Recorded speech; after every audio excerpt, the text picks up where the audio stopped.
নমস্কার বন্ধুরা, বেঙ্গল আয়ুর্বেদ চ্যানেলে তোমাদের সকলকে অনেক অনেক স্বাগত। আমি Prantik Guha, Xavier state ayurvedic medical college and হসপিটালে তৃতীয় বর্ষের ছাত্র। সো রিসেন্টলি আমি দু তিনটে বড় কোচিং ইনস্টিটিউটের আমি ওদের এবছরের রেজাল্ট প্রেডিকশন, ওরা মেইনলি এগুলো করে থাকে তাদের প্রচার করার জন্য, স্টুডেন্টরা যারা তাদের কোচিং ইনস্টিটিউটে পড়ে সেইটা একটা দেখানোর জন্য যে না আমাদের কোচিং ইনস্টিটিউট থেকে এত ভালো স্টুডেন্টরা বেরায়। টপারসের সংখ্যা এটা সবসময় নাম জানাতে পারে না, বাট মোটামুটি ওরা জানিয়ে দেয় যে না আমাদের ইনস্টিটিউট থেকে এত স্টুডেন্ট এবার এরকম রেজাল্ট করেছে। বাট আমি আপাতত ওদের নাম নিচ্ছি না। যদি তোমরা দেখতে চাও বা না দেখে থাকো আমার টেলিগ্রাম চ্যানেলে চলে যাও, সেখানে আমি তোমায় দেখিয়ে দেবো। ওই বড় দুটো কোচিং ইনস্টিটিউট দেখলাম যে রিসেন্টলি ওদের কমিউনিটি পোস্টে বা বিভিন্ন সোশ্যাল মিডিয়ায় শেয়ার করেছে, ওরা যে সংখ্যাটা শেয়ার করেছে, একটা ইনস্টিটিউটে প্রায় 4টে স্টুডেন্ট আছে যারা 720 আউট অফ 720 পাচ্ছে। আর আরেকটা ইনস্টিটিউট আছে, ওরা ডিক্লেয়ার করেছে যে ওদের অলমোস্ট যে এখনো অবধি যা হয়েছে সেই অনুযায়ী 6জন আছে যারা 720 আউট অফ 720 পেয়েছে। এর মধ্যে কিছু কমন হতে পারে আবার নাও পারে, বাট যদি কমন না হয়, আমি শুধু এই দুটো ইনস্টিটিউটের কথা বললাম, এখনো পুরো এত বড় ভারতবর্ষ এতগুলো ইনস্টিটিউট, সেখানেও অনেক ইনস্টিটিউটে এরকম 720 আরও বেরোতে পারে। সো যদি 720 এরকম বেরিয়ে যায় বা এরকম সংখ্যা প্রায় 15-20 চলে যায়, সার্কাস্টিক হচ্ছি বাট অসম্ভব নয়। যেখানে দুটো ইনস্টিটিউট থেকে 10জন বেরিয়ে গেছে, যদি ওদের মধ্যে কেউ কমন না হয়, তো বাকি ইনস্টিটিউট থেকে তো এরকম কতজন আছে যে ওরা ডিএলপি নিয়েছে বা বিভিন্ন টেস্ট সিরিজ নিয়েছে, তারাও তাকে ওটাই ডিক্লেয়ার করবে যে না এই আমাদের ইনস্টিটিউট থেকেই পড়াশোনা করেছে। তো তারাও এবার ডিক্লেয়ার করবে, তারা কোনো নাম বলবে না যতক্ষণ না পর্যন্ত রেজাল্ট বেরোচ্ছে। আমরা ঠিক বুঝতে পারছি না যে কিরকম কি কন্ডিশন আসতে চলেছে, বাট আমার মতে কন্ডিশনটা কিন্তু খুব একটা ভালো আসতে চলেছে না মনে হচ্ছে আমার, কেন জানি না। কারণ আমাদের সময় থেকে দেখে আসছি তখন কিন্তু রেজাল্ট প্রায় কি টপার কত বেরাতো, 701 703, এটাই আমাদের মনে হতো বাপরে কত নম্বর পাচ্ছি, এত নম্বর কি করে পায় ভাই, আমরা তো মানে টপার না, আমরা টপার না, কোনো দিক থেকে পসিবল না, বাট এত নম্বর কি করে পায়। মানে তখন মনে হয় এইমস টেমসের সিলেকশন হতো 680-90, এখন এমন অবস্থা আসছে যে 720-তে হয়তো যারা থাকবে তারাই শুধু এইমসে পাবে, এইমস দিল্লি, বাকি এইমসগুলোতে হয়তো 700-690 এরকম করে করে পাবে জেনারেল ক্যাটাগরি হিসাবে। সো আমি বুঝতে পারছি না যে এরকম একটা কন্ডিশন আসতে চলেছে। তার মধ্যে নিট নিয়ে একটা বাজে পরিস্থিতি তো লেগেই আছে, রিনিটের প্রশ্ন আসছে, অনেক জায়গা থেকে পুলিশ বিভিন্ন জায়গায় অ্যারেস্ট করছে। এনটিএ যদিও ক্ল্যারিফিকেশন দিয়ে দিয়েছে যে রিনিট হওয়ার কোনো পসিবিলিটিস নেই, জাস্ট যেটা হবে সেটা হলো শুধুমাত্র রেজাল্ট বেরানো, বাট তবুও অনেক জায়গা থেকে অনেক পসিবিলিটিস আসছে। আমার কমেন্ট বক্সে অনেক কমেন্ট করেছে যে বিভিন্ন জায়গায় এই নিট নিয়ে বিভিন্ন সমস্যা হয়েছে।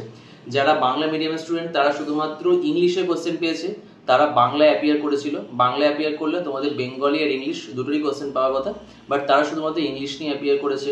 অনেক জায়গায় বিভিন্ন ডিস্ট্রিবিউশনের সমস্যা হয়েছে, বলছে ম্যান পাওয়ারের সমস্যা ছিল, সেই কারণে পেপার ডিস্ট্রিবিউশনের সমস্যা হয়েছে, অনেকে ঠিকঠাক করে ডিস্ট্রিবিউট করতে পারেনি, 15 মিনিট লেটে পেয়েছে। একটা কমেন্ট আমি এইখানে অ্যাটাচ করছি, তোমরা দেখে নিতে পারো।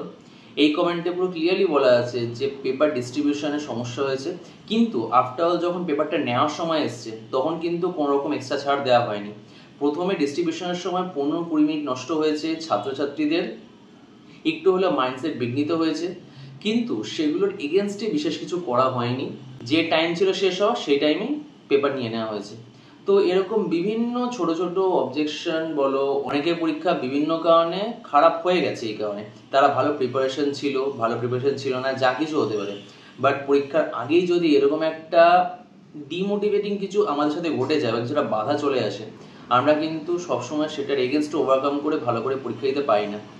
তো একদিকে এই নিউজগুলো ছড়াচ্ছে যে বিভিন্ন জায়গায় অ্যারেস্ট হচ্ছে, বিভিন্ন জায়গায় অ্যারেস্ট হয়েছে এই পেপার লিক করা নিয়ে, এত টাকায় বিক্রি হয়েছে, পুলিশ অ্যারেস্ট করছে। এনডিএ শুধুমাত্র একটা বলেছে, বাকিগুলো কথা কোনো উল্লেখ করেনি, বাট অ্যাকচুয়ালি বিভিন্ন জায়গায় হচ্ছে। তোমরা যদি নিউজ দেখো, বিভিন্ন নিউজ চ্যানেল এগুলো কভার করছে, হিন্দি নিউজ অথবা ইংলিশ নিউজ, বিভিন্ন জায়গায় এগুলো কভার করা হচ্ছে। সেগুলো একটা প্রশ্ন আসছে টুইটারে, বিভিন্ন জায়গাতে রিনিট হওয়ার জন্য বিভিন্ন রকম ফেক নিউজে ছড়াচ্ছে, বা অনেকে এটার জন্য প্রতিবাদ জানাচ্ছে, রিনিট করার জন্য আবার কথা বলছে, কোর্টে অ্যাপিল করেছে কেসের জন্য, কেস চলছে। তো বলতে গেলে সব দিক থেকে একটা ল্যাজগোবরে পরিস্থিতি। জানি না কতটা কি হবে, বাট তার মধ্যেও যা উঠে আসছে কাট অফটা কিন্তু আমার মতামত প্রচণ্ড হাই যাবে। কারণ আমি বলছি যে সাপোজ এই যে কটা বললাম, যদি 10 জনের উপরে যায় 720, তো ওরকম প্রথম 10 জন তো সিলেক্ট হয়ে গেল 720, তারপরে যত হয়ে থাকবে দেখা গেল 715, দেখা গেল 15-20 জন মূলে বসে আছে। এরকম যদি হতে থাকে, আফটার অল ওভারঅল র্যাঙ্কটা তোমাদের কিন্তু অনেকটা পিছুয়ে থাকবে। তোমরা তোমাদের মার্কস বলছো, সেই মার্কসের রেসপেক্টে আমরা ক্যালকুলেট করার চেষ্টা করছি যে তোমাদের আগের বছর যারা মার্কস ছিল সেটার রেসপেক্টে কত র্যাঙ্ক ছিল, সেই র্যাঙ্কে তোমাদের হবে কি হবে না। বাট এখন যা পরিস্থিতি দেখছি, তোমাদের ওই মার্কসে তোমাদের র্যাঙ্ক কিন্তু অনেকটা পিছিয়ে যাবে। আর তোমাদের মনে হতে পারে যে না দাদা বলছে র্যাঙ্ক নিয়ে এত সমস্যা হবে, র্যাঙ্ক নিয়ে আর কি হতে পারে। 1 নম্বর র্যাঙ্কে প্রচুর কিছু চেঞ্জ হয়েছে। আগের বার আমি যাদের কাউন্সিলিং করেছিলাম, পেড কাউন্সিলিং, তার মধ্যে 2 জন ছিল যাদের মার্কস ছিল 549, তবে একজনের র্যাঙ্ক একটু বেশি ছিল কারণ তার বায়োলজিতে মার্কসটা ভালো ছিল পরের জনের তুলনায়। জেবি রয়তে যখন হলো, ফার্স্ট রাউন্ডে কাট অফ গেল 549। দুজনেই পেড কাউন্সিলিং আমি করেছিলাম, একজন পেয়েছে আর একজন পায়নি। 549 কাট অফ শেষ হয়ে গেল জেনারেল ক্যাটাগরিতে। সেকেন্ড রাউন্ডে যখন হলো, সেকেন্ড রাউন্ডে সেই কাট অফটা গিয়ে চলে গেল 563 সামথিং চলে গেছিলো, হয়তো এক্সাক্ট আমার মনে নেই, ওটা তোমার ভিডিও দেখে নিতে পারো। এক মার্কস কিন্তু অনেক সময় আমাদের কলেজ ডিসাইডিং হয়ে যায়। আর এই র্যাঙ্ক যা আমি দেখছি, এই রেটে যদি র্যাঙ্কগুলো বাড়তে থাকে, তবে কিন্তু সত্যি বলছি খুব একটা ভালো পরিস্থিতি আসতে চলেছে না। এইবার রেজাল্ট বেরানোর পর কি হবে, কাট অফ কীরকম যাবে, তোমাদের মার্কস হিসাবে আমি ঠিকই বলছি কোন কলেজ পেতে পারো কোন কলেজ পেতে পারো না, এগুলো ঠিকই বলে যাচ্ছি আমি। কিন্তু আফটার প্রত্যেকটা কথা এটাই যেটা র্যাঙ্কের ওপর ডিপেন্ড করছে। তোমাদের অল ইন্ডিয়া র্যাঙ্ক আর কাউন্সিলিংয়েও তোমাদের স্টেট র্যাঙ্ক, এইগুলো কীরকম হবে এটার ওপর কিন্তু তোমাদের কলেজ পাওয়া ডিপেন্ড করছে। আর উপরের স্তরেই আমি এতটা দেখছি। আর প্রচুর স্টুডেন্ট, আমার কাছে খুব কম স্টুডেন্ট আছে এরকম যারা এক্স্যাক্টলি ঠিকঠাক করে বলছে যে না দাদা আমাদের পরীক্ষাটা ভালো হয়নি।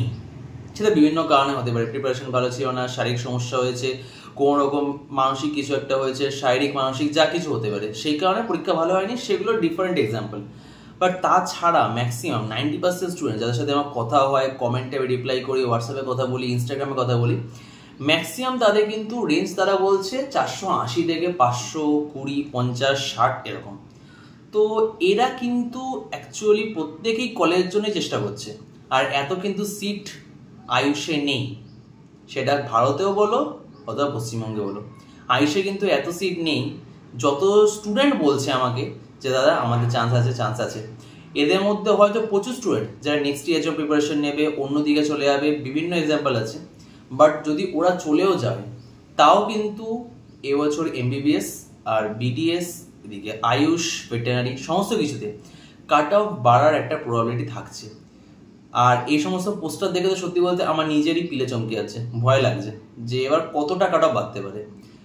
যতক্ষণ না পর্যন্ত রেজাল্ট বেরাচ্ছে আর যতক্ষণ না পর্যন্ত এনটিআর প্রপারলি ডিক্লেয়ার করেছে না নিট 2024-এর রেজাল্ট আমাদের দায়িত্ব শেষ, এবার তোমরা কাউন্সিলিং করো, যতক্ষণ না পর্যন্ত ওরা রেজাল্ট বার করে ওর দায়িত্বটা শেষ করছে, ততক্ষণ পর্যন্ত একটা কোয়েশ্চেন মার্ক কিন্তু থেকেই যাচ্ছে। আর দিন দিন যত যাচ্ছে এই সমস্ত পরিস্থিতি আর জটিল হচ্ছে, একটু হলেও সকলেরই মাইন্ড ডিস্টার্ব হচ্ছে। যারা নেক্সট ইয়ার ঠিকঠাক করে ভাবছে না নেক্সট ইয়ার প্রিপারেশন নেব, তাদেরও মনে কোথাও না কোথাও একটা ছোট্ট আশা থেকে আছে যদি আবার নিট হয়। এটাই বলবো যে এসব খবরে আপাতত কান দিও না, যেটা হওয়ার সেটা তোমরা কোনো না কোনোভাবে ঠিকই জানতে পারবে। ওটা ভেবে তোমাদের সময় নষ্ট করো না, তোমাদের প্রিপারেশনটাকে নষ্ট করো না। এই ছিল আজকের ভিডিও। যদি ভিডিওটা ভালো লেগে থাকে please like, share and subscribe Bengal Ayurveda. ধন্যবাদ।